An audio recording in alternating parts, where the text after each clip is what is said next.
Haggai and Zechariah the prophets prophesied to the Jews in Judah and Jerusalem. They spoke to them in the name of the God of Israel.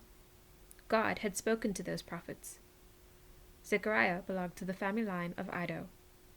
Zerubbabel, the son of Shealtiel, began to work. So did Joshua, the son of Jozadak. They began to rebuild the house of God in Jerusalem. The prophets of God were right there with them. They were helping them. At that time, Tatanai was governor of the land west of the Euphrates River.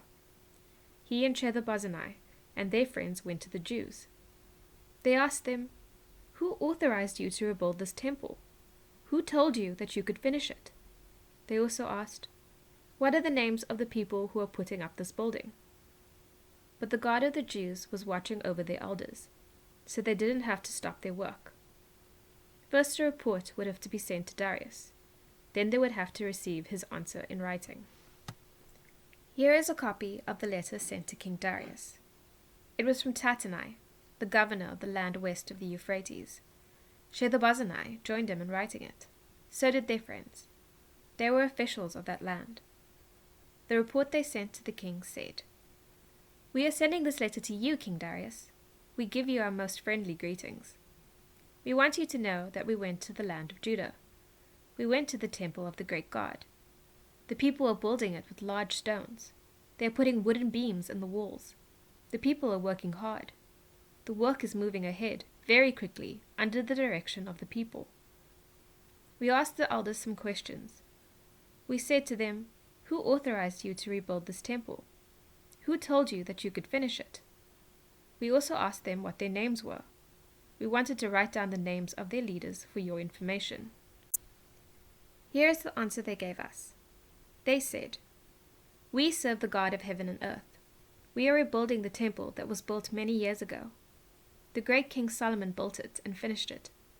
But our people made the God of heaven angry, so he handed them over to Nebuchadnezzar from Chaldea. He was king of Babylon. He destroyed this temple.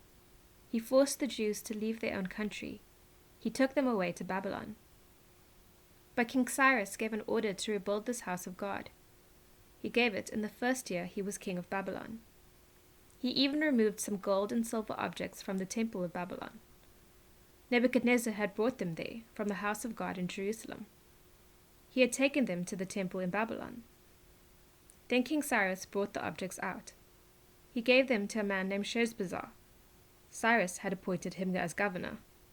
Cyrus told him, "Take these objects with you. Go and put them in the temple in Jerusalem. Rebuild the house of God in the same place where it stood before." So Sheshbazzar made the trip to Jerusalem. He laid the foundations of the house of God there.